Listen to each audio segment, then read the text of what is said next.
You should know me well enough by now. My stories never have happy endings.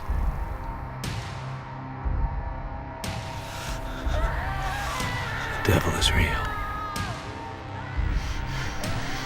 I'm so sorry. I have something for you.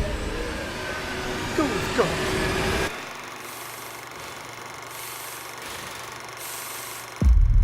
What else did you see on those tapes? They're on to you, boy. Be careful, okay? Let's continue, shall we?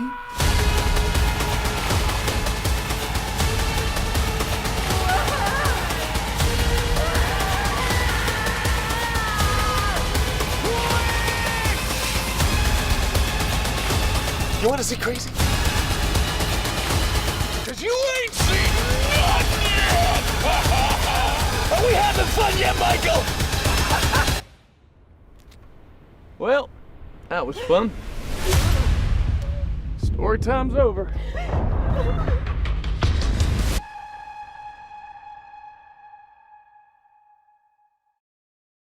Hi, how you doing, sir? Yeah, I'm doing well. Yourself? Doing fantastic. Thanks so much for calling. Yeah, no worries. Thanks for taking the time to speak with us. Absolutely, I'm excited for this. Well, no worries. We'll get started straight away then. We'll fly off with a question that you've probably been asked loads before, and you'll be asked for the rest of your career. Tell us a little about yourself. How did you get into working into movies? Oh, absolutely. So yeah, probably kind of as often as that question gets answered, this is probably said just as much by filmmakers, and it, for me, as many, it started when I was a kid, growing up on movies and, being a huge movie buff, especially with horror films. I was exposed to all the classics, Nightmare on Elm Street, Friday the 13th, The Shining, all of those. Yeah.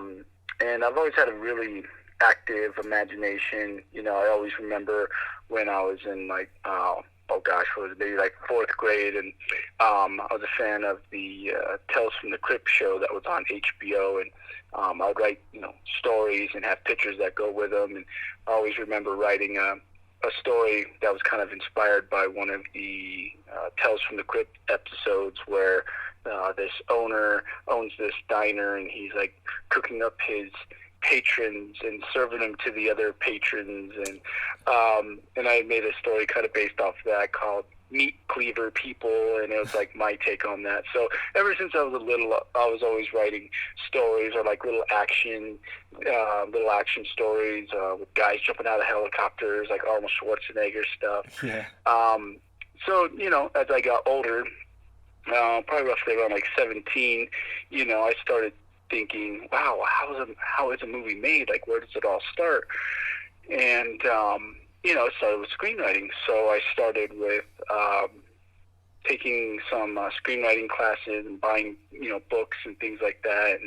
And Sid Field was one of the instruction DVDs that I had bought to learn the structure of screenwriting. Okay. And I also wanted to do acting as well. And so when I was starting out writing, I would write characters that I always had wanted to play or had thought about, and things like that. So then I started taking acting classes, and then a movie came in from California that they filmed here in Colorado, where I'm from, Okay. and it's called the Surfer King. And what was interesting with that is I was an extra in that film, and it had Alan Thicke and Lindsay Wagner, a couple really popular Hollywood actors, and I learned the concept of hurry up and wait on that film, especially being an extra. But during all that waiting around, I was observing the makings of a movie, like right before my eyes. So Oh, wow. I got really fascinated with the behind the scenes, behind the camera stuff of making a film and having it all come together. So from there, in addition to acting classes and working on student films and things like that, I would offer to help behind the camera as well. And then it got to a point where I was on a production that I was assistant director on and was acting in, and then had to kind of fill the shoes of producers, a low budget project, but I learned so much from that it inspired me to.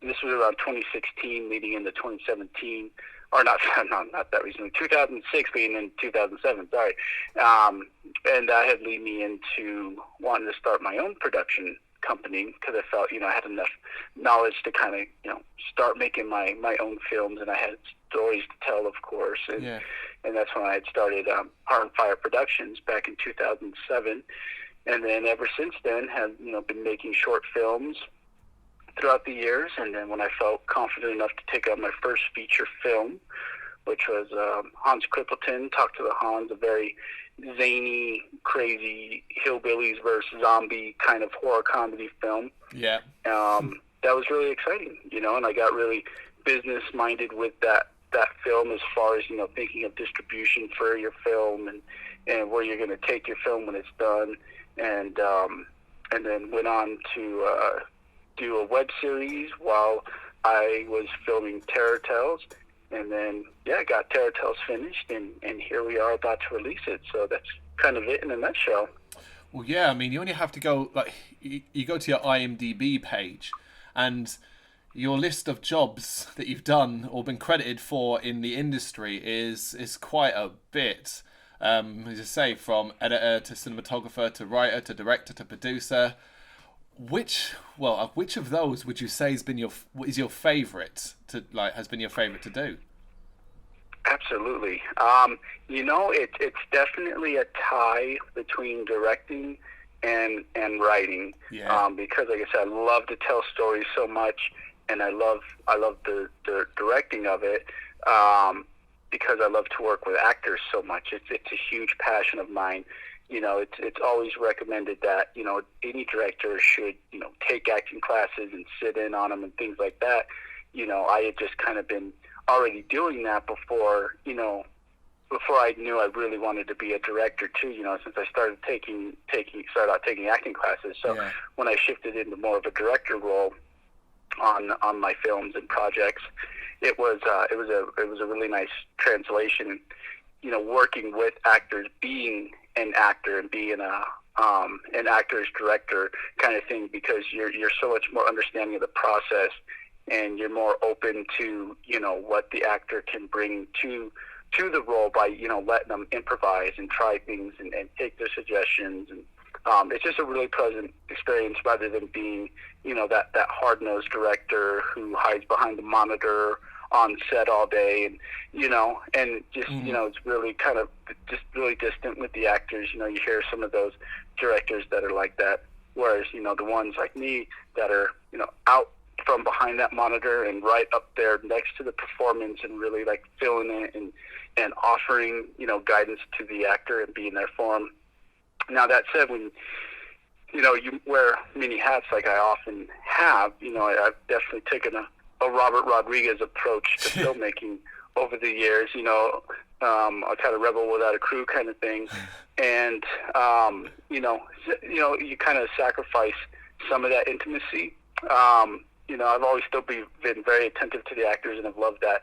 But, when I'm filming the project and then directing it and, of course, writing and producing and wearing all these different hats. And that's not to say I've never had a crew, because I've worked with amazing people that have helped me on the crew. You need some additional people to help, and the more the better, honestly, at the end of the day.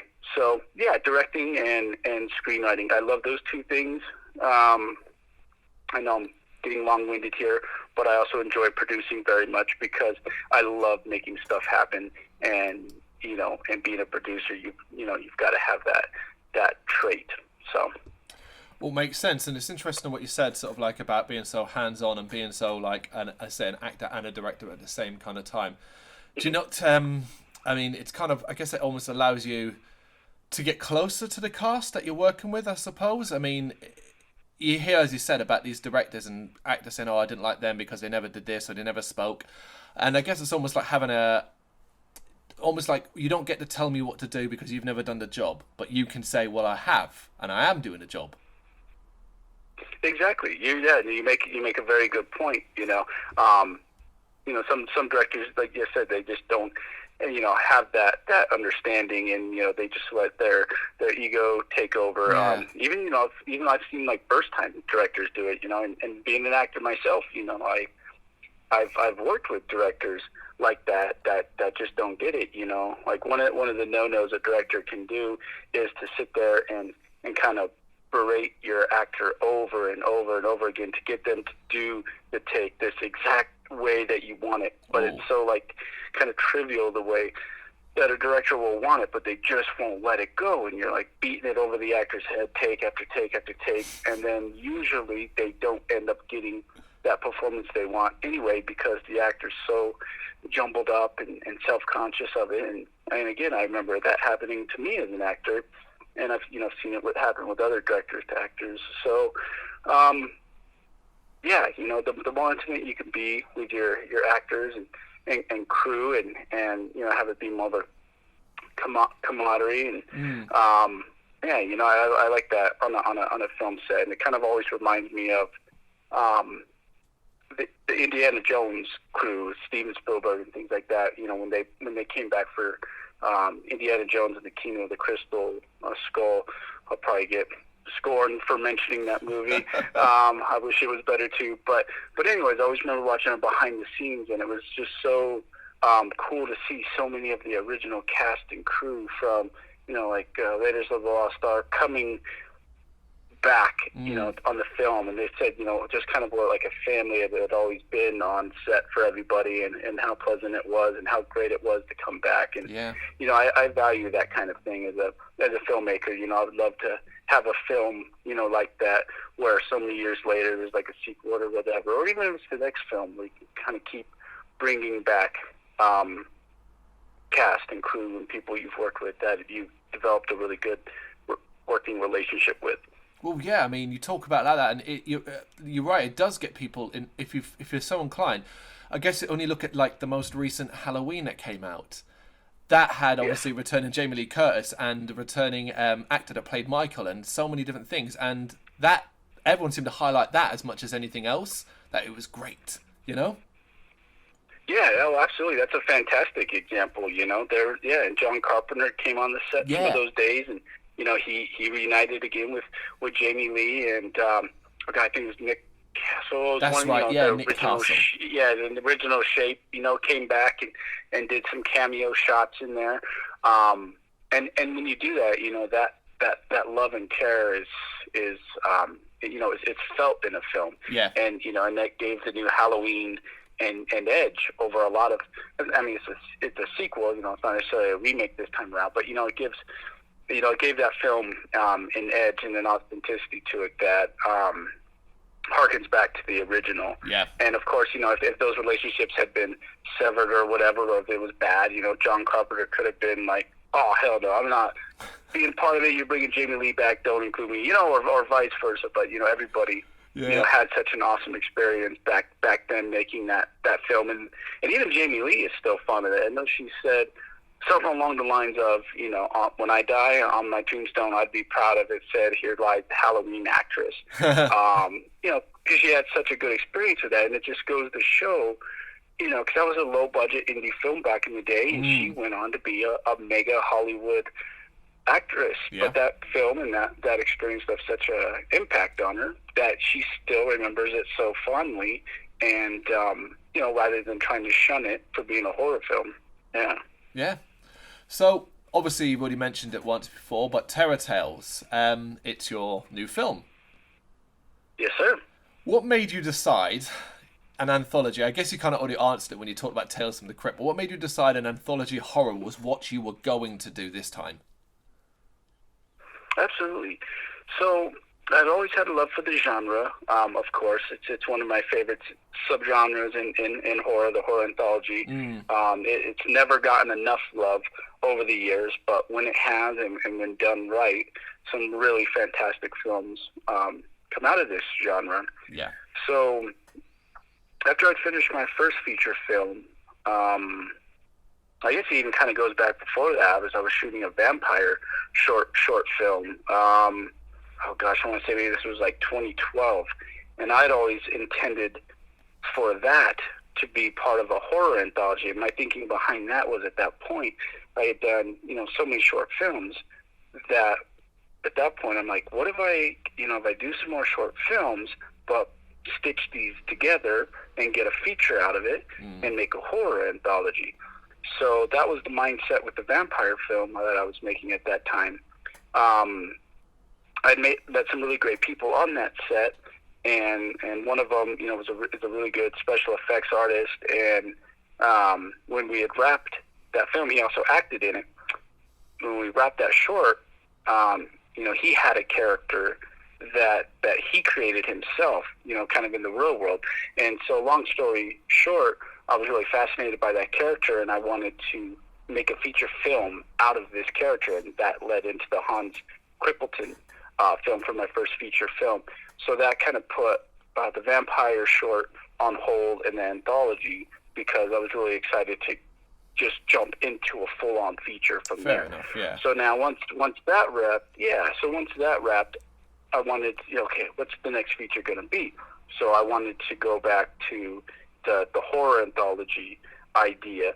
I never ended up using the vampire film. I just decided to start with all new stories, kind of from the ground up, and do that. And also, at the same time, I was shooting a web series, another horror comedy thing. And so it was very practical for me to shoot two projects pretty much simultaneously by doing a horror anthology feature film, because I could go segment by segment and stretch it out a little bit more, and it was more manageable to kind of do it in chunks. So it was very practical to get another feature film out of me at the same time of doing a web series as well. So that's kind of how that all came together with Terror Tales. I mean, it's when I googled it before I actually googled it before I watched it. I watched it a few days ago now as well. I wanted to see what comparisons it was getting, because obviously it's an anthology, and when people think horror anthology, you tend to think of maybe one or two, and we're talking Creepshow, Tales from the Dark Side, that kind of thing. Would you say, and everyone seems to be saying the same sort of thing, which is, it's getting a lot of comparisons to Creepshow, more than just because it's an anthology, but mainly because of the content in each of the stories. Is that a fair comparison in your eyes? Does that make you proud, I guess? Yes, that's a great question. Yes, it is. It makes me incredibly proud, because Terror Tales has always been my love letter to Creepshow specifically. To me, that is the end-all, be-all of anthologies. I love that film. I've always had an obsession with it, again, ever since I was a kid. In fact, I had the Creepshow comic book. Oh, they released, and I watched the film so many times, and then I had the comic book, and I would watch the film right alongside the comic book they made to coincide with the movie, and I'd follow along with it. And then even Creepshow 2 I enjoyed immensely. And then other anthologies, Tales from the Crypt, like the old, was it 1972, the Amicus Hammer production one. Tales from the Dark Side. So many of those old school ones that were also really popular. It was my love letter to those as well. But definitely specifically Creepshow. Yeah. And with Terror Tales, in the sense that it has a wraparound story, very much like Creepshow did. With the dad at the beginning and the end of the bookends. My wraparound story is a little more elaborate and a little more runtime, but the stories are also structured very much like the classic anthology formula, where each tell is its own tell, rather than more of kind of the modern approach where they all intertwine and intersect and all connect, kind of like Trick or Treat. Absolutely. So, what's that? Oh yeah, I was agreeing with you. Absolutely. When you say they don't intertwine, when I was watching, I was expecting in each following short, waiting for a character from the previous to pop up, or there to be some links. And when I got to the end and there wasn't, it actually felt really refreshing. Cool. Yeah. Well, I'm glad you dig that, and it's kind of the whole what's old is new again motif. Yeah. And that was also my in my subconscious, because and that's another part where I'm very proud too, and I've seen in several of the reviews that are coming out for the film where they totally got that this was made by somebody who has a love and appreciation for classic horror and the classic horror genre. The biggest thing for me, and especially the marketing of this film, if we're gonna kind of claim, I don't want to necessarily say a spiritual successor, maybe in some ways, but you know what I mean. Like, if we're going to claim in the marketing that this is in spirit or in vein of Creepshow, I obviously don't want that to backfire and fall flat, and people watch it and be like, oh my God, this guy's never watched a horror movie in his life, and how dare it be compared to that. So I'm very proud that there's been no, backlash from that. It has been the opposite. It's actually been embraced, and reviewers and those who have got it have picked up on that. That kind of in spirit of Creepshow vibe to this anthology.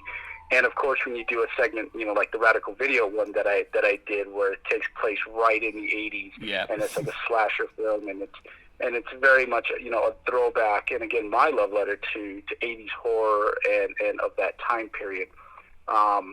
So there's many things that I put in there, and little Easter eggs and things like that. But ultimately, with kind of the formula and the feeling as you watch it, and just it kind of feeling like an old school classic horror anthology film. Well, yeah, I mean, one of the things that really gave me the old school anthology impression was your framing story. For me, it seems like it's as important as the three tales told throughout, because as a wraparound story as it goes, often they're quite short, whereas yours is not just at the beginning or at the end. It segments each one and tells its own story, making it effectively 4 stories overall. And that obviously doesn't happen in modern anthologies at all. That was obviously what you were aiming for, right? Absolutely, sir. And whereas Creepshow had the comic book panels, kind of throughout, and going from segment to segment. And and Creepshow still kind of had his Creep Keeper in both 1 and 2, and the second one played by Tom Savini, which was really cool. So there was definitely that with Terror Tale still drawing from that, and even more so from like the old school Tales from the Crypt, the Amicus one I had mentioned, because that one had a group of people coming into this like tomb or this crypt. And there's the crypt keeper sitting there in like the robe, and he's sitting there telling each one their fate, and each one has a different tale that that he predicts what's going to happen to them if they leave. And so so it was very much like that, but it would tell the story, then go back to the crypt keeper. He would have some stuff to say to him, then go on to the next. And another one that I was inspired by, it's a little more low key, and it's a horror anthology called After Midnight. And what I liked about that one is that it also put the emphasis on the wraparound story and really embraced it as one of its own stories.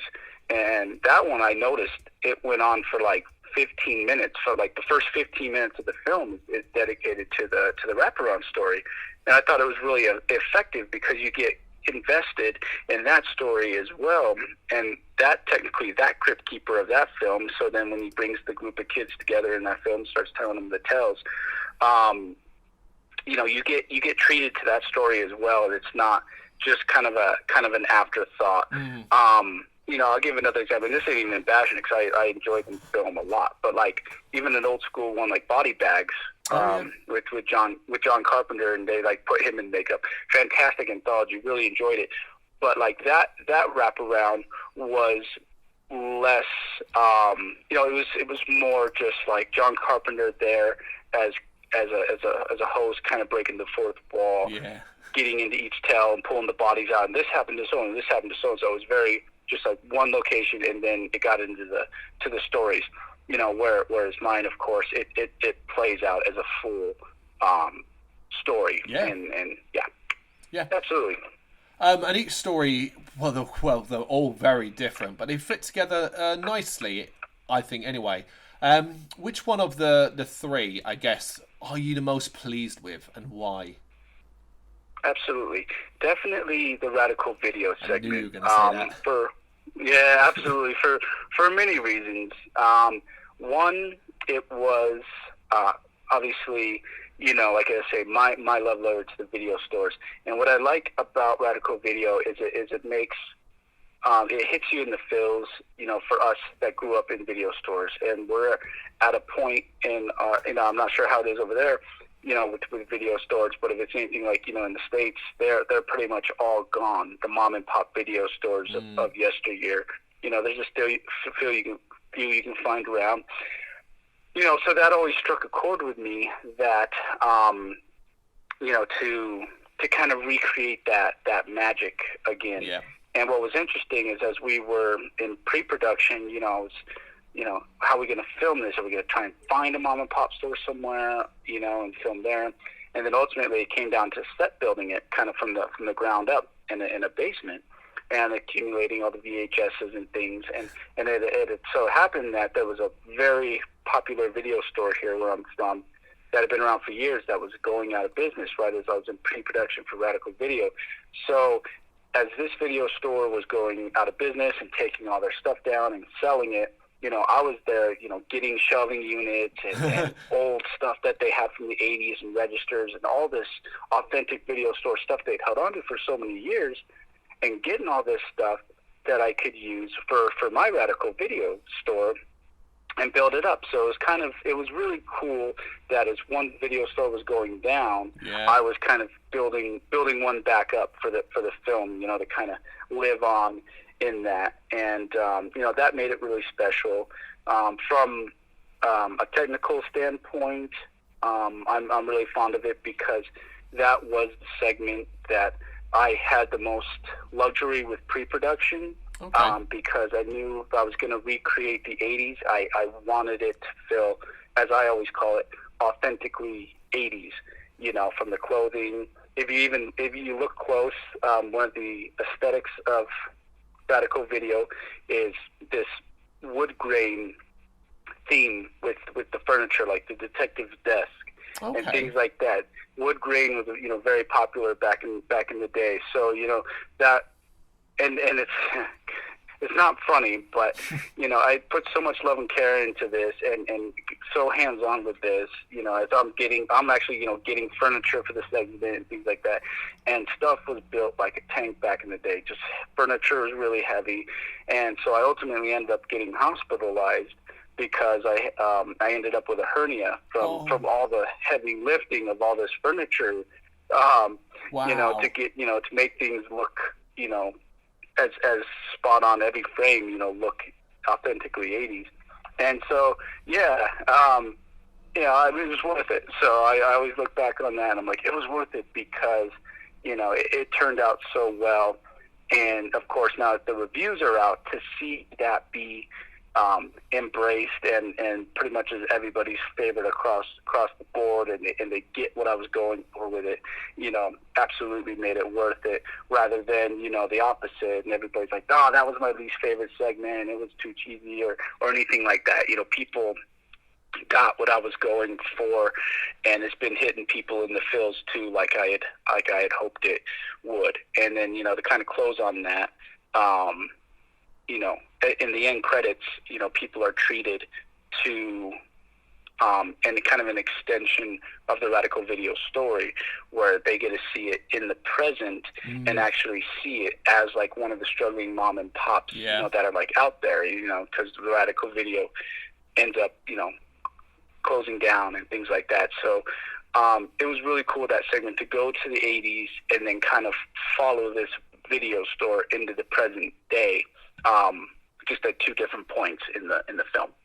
Yeah, I mean, you said in regards to like what people are going to enjoy, because I think each segment is so different. It's always going to affect people in certain ways. Like, right, so for me, it seems, looking what other people think, Radical Video is easier one and more popular. But my own personal thing is I absolutely love By Proxy. That was my personal favourite of it because of how I don't know if I was, maybe you could tell me if I'm reading too much into it, but it's deals with mental health issues, but also Yes. has a twisted kind of take on A Christmas Carol. You would bet. Yeah, and so I absolutely love that one. Absolutely. So yeah, I'm happy to hear that, because, kind of from the beginning, because that was the first one we shot, and I was always a little more self-conscious of the by proxy segment, just because it was the first one we shot. We shot it in like 3.5 days, and it came together really, really quick, So I was always, self-conscious if they would get everything, how are they going to turn out? And it ended up turning out really, really well. And I enjoyed the CG that was used on it. We kept the CG to a minimum in the film, but that inky effect with the audience, that this demon that's paying her a visit, this ink demon, is, kind of part of her psyche, and there's a bit in there. It goes kind of quick, but where she's typing, and you see what she's typing about this ink demon in one of her books. Yeah. So it's really interesting that when she's brought back from the afterlife by this demon, that it's like her own personal demon that's showing her the error of her ways.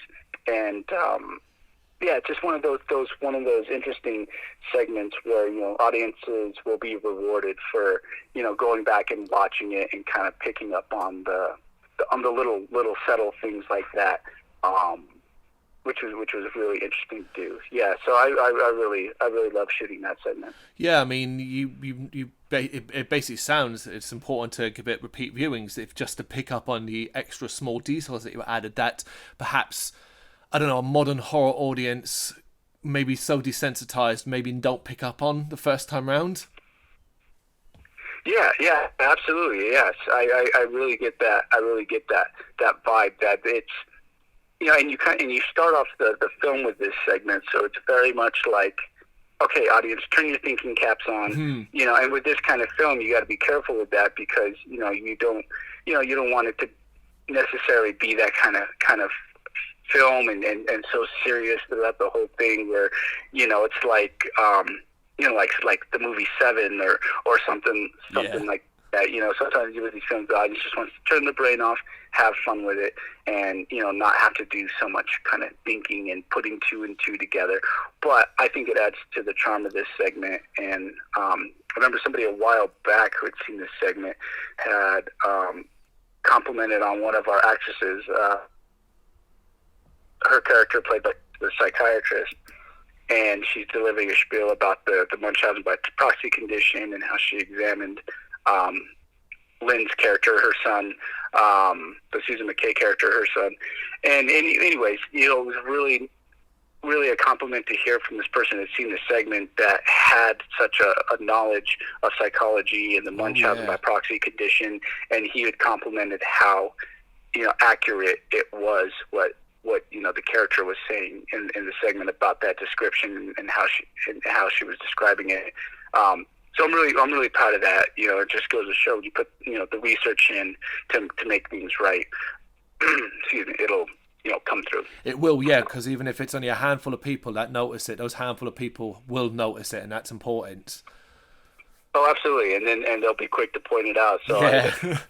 That had always stayed with me throughout my filmmaking, and especially Radical Video, because I know like, got to make sure there's not that modern day car that accidentally slipped into the shot in the background, because somebody's going to spot it and they're going to be like, that was not made in the 80s. Yeah, or someone's got a watch on that didn't exist. Yeah, you got to be very careful.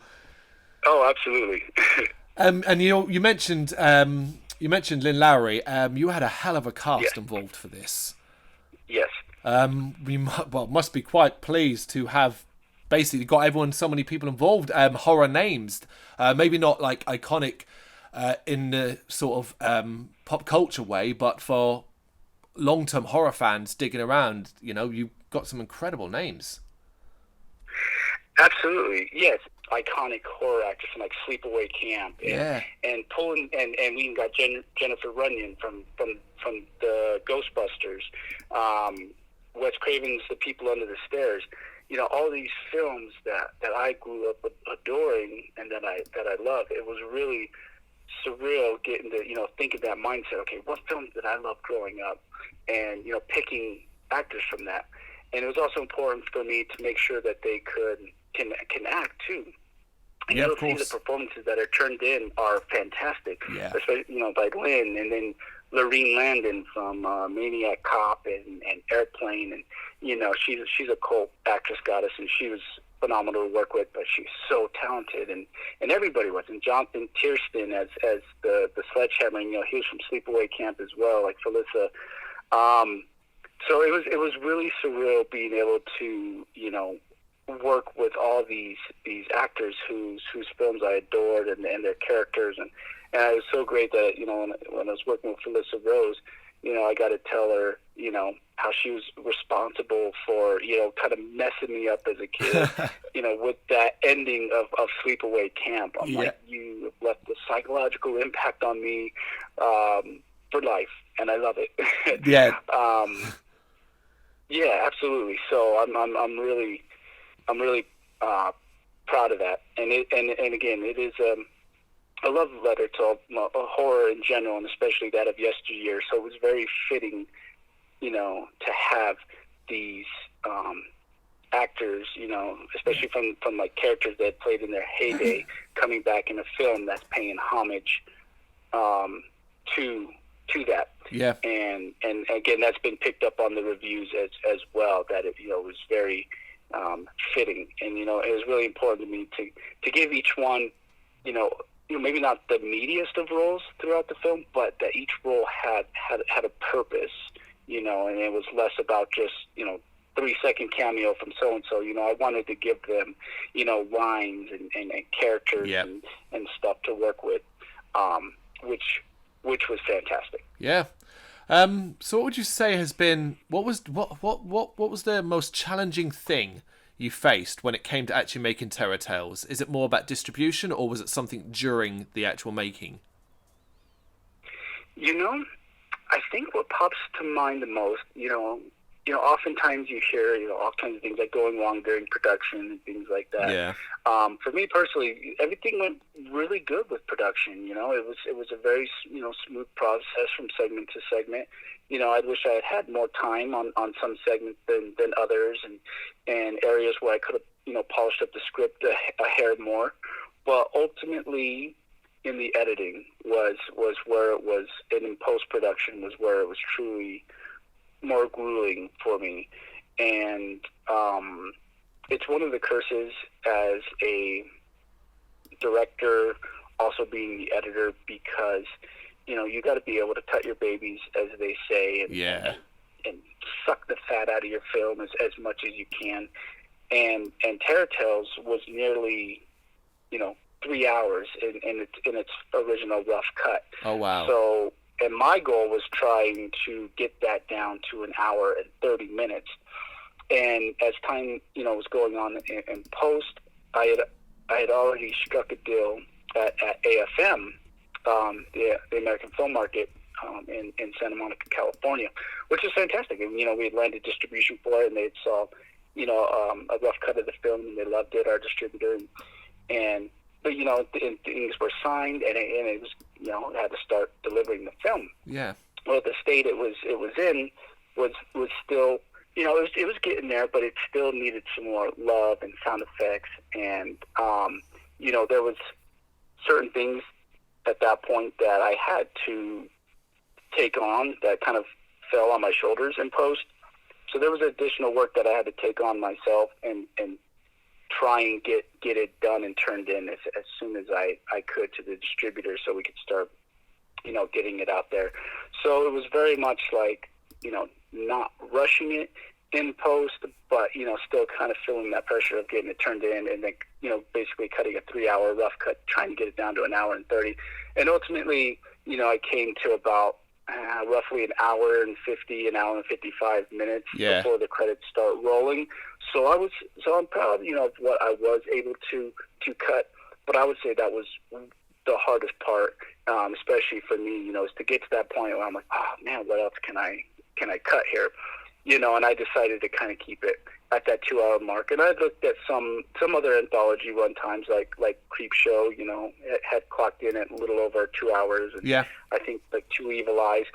So, it had been done, and I figured, all right, maybe I can, kind of get away with this runtime without having to cut too much more. And, I felt this needed to stay and that needed to stay, or the audience is not going to get it. Again, like kind of that director's curse of editing your own film, where I had, kind of from the start, I got it over to another editor's hands and had that outside view. They may have been able to, cut it up like Edward Scissorhands and make it, make it leaner. And where that's frustrating now in the reviews is everybody had done such a phenomenal job. Everybody delivered. I delivered as a director and a producer and getting this film out there, and the cast delivered in their performances, and the stories are great and they're strong. So to see in the reviews that the bulk of the complaints being that, reviewers thought it could have been a little bit shorter, and there's some editing things here and there.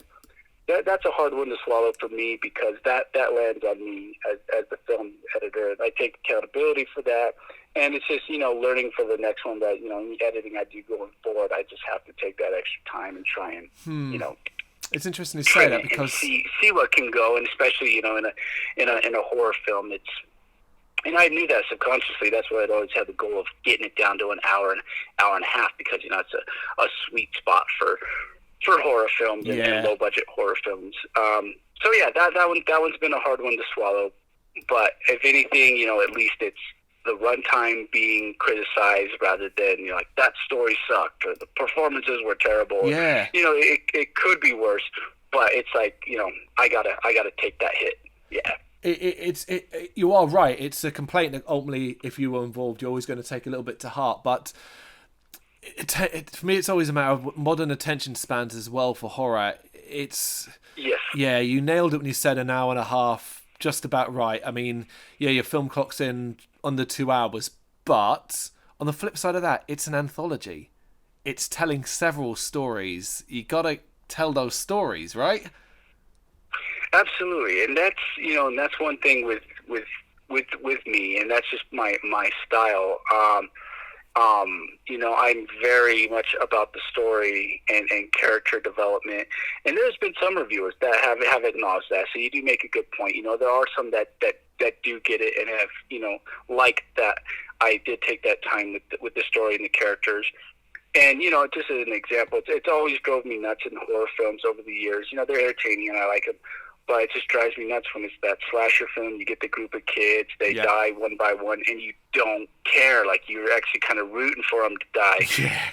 Whatever I write, horror, drama, whatever it may be, I'm very grounded in character development and story. That always kind of takes, precedence. And so, yeah, so in that sense, those audience goers and horror goers that like getting a good story out of it and character development, they're gonna get that with their gore. Those who, like you said, like kind of short attention spans and just want a quick satisfying horror film that's just kind of gore infested throughout, they'll get some of that, but they might start getting a little restless. And again, it hasn't killed the film or anything like that, which is good. But I did notice that. And it's funny. I was listening to a commentary. I believe it was on a film called The Innkeepers, and the screenwriter of that film, was saying how when he makes films and writes films, horror audiences have either watched one of the films he's written and has been like, there's really no story there. I don't care about the characters that much, know. But then when he puts one out, referring to The Innkeepers, that was a little more of a slow burn and had more of a story and had more of a character development. Then he was noting how audiences were kind of complaining, oh, well, it's too much story, and so it's like he was just kind of frustrated. He's like, I can't please everybody, and the tastes. So but I would always rather have audiences get invested with the characters and the story. Rather than just something kind of being completely mindless.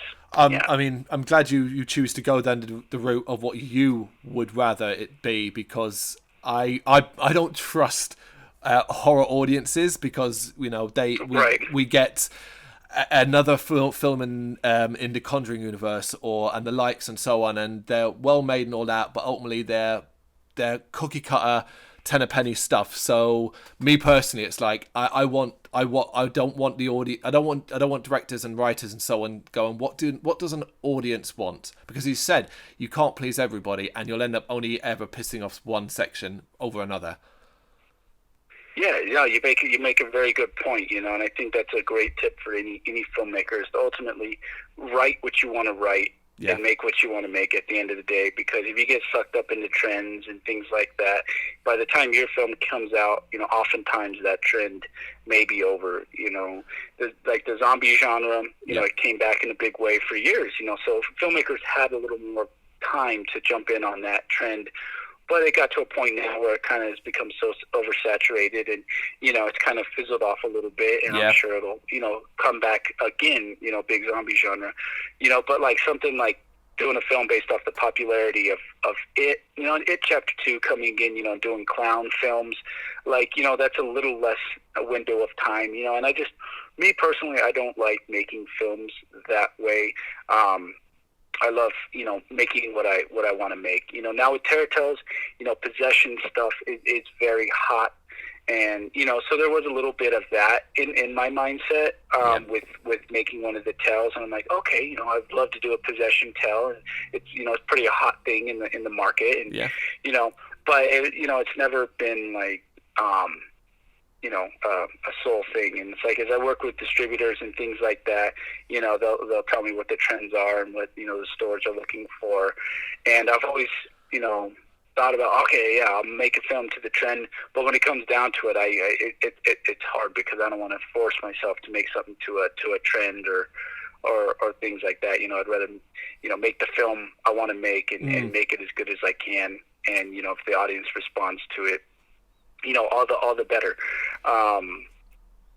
So that's kind of my outlook on that. Yeah, and if you're lucky enough to be making something or have an idea that happens to be on trend, that's great. Basically, it works. Yeah, absolutely. Yeah, if it times up or and it catches fire, time in with that. It's just, I was talking to another interviewer, and we were chatting about horror anthologies, and how it's always been kind of like the redheaded stepchild over the years. And so now with Creepshow being revived, which I'm incredibly excited about, with by Greg Nicotero and K&B Effects, and he's had a massive success with the Walking Dead. It could bring the horror anthology genre into a new light again, and it could bring about a new trend of horror anthologies coming about, and who knows, maybe around that time Terror Tales Volume 2 would be in development, and that could be a good tie-in for that, especially since I would love to make a Volume 2 at some point. Yeah, well, I mean, that was going to be my last question. Was going to ask you about where you go from here regarding Terror Tales, because obviously with an anthology you get that lovely freedom where a sequel is easier than perhaps, say, following up just a full feature film. Absolutely. Yeah, so from here, I do have another feature film that is in development. I'm really excited for this one. It's going to be a Western horror action with some supernatural elements thrown in there. It's called Spirit Reckoning, and it's very much like I kind of building it as John Woo meets Sergio Leone meets the horror genre. So people look up, those directors. If you're not familiar with them, you'll kind of get a taste of what I'm going for with this film. And I want it to be very over the top and fun, and those who have seen Turbo Kid, and like the exaggerated and over the top gore and like heads exploding and of like the film Turbo Kid and like, so I could go on and on, but I have a really big vision in mind with this, and of course I wanted to have a really enriching story, very much like a Sergio Leone spaghetti western film, and the horror and gore, blood and gore from a horror film, and then John Woo, the action, bullets flying, diving through the air, shooting people up, kind of action intensity. So yeah, this is a very high octane kind of adrenaline rush of a Western horror film that sounds like a lot of fun right now. Sounds great. Sounds like a lot of fun. Yeah, it will be. And then as far as Terror Tales, just real quick, Terror Tales Volume 2, I do have a few stories already written for a sequel. And what's interesting with the sequel to Terror Tales is that, since I already did the classic formula with the first one, I very much want to do the more modern take, and so the second one I have in mind for intertwining stories and them all connecting together and kind of having like a trick-or-treat storytelling vibe, or like the anthology Southbound. Of course. Yeah, so that'll be interesting, and that'll be the way to mix it up. And I would love to bring together another bevy of horror icons, and it would be great to get somebody like Robert Englund and maybe some actors like that this time around, and maybe even bring back some from the first one in new roles. Yeah, I mean, that's amazing. I've got to say, one of the things that I love talking to you about is that you aren't just, when you say you're a fan of horror anthology, you're not just saying that and then pulling out the obvious. You just name drop Southbound, and I thought no one's seen Southbound. Right? Southbound. That's amazing. Yeah, no, absolutely. As just like being a fan of horror in general, and with me, any project I take on, I definitely go on a binge as well. So, by the time I was making Terror Tales, there was already so many anthologies that I'd seen and been a big fan of.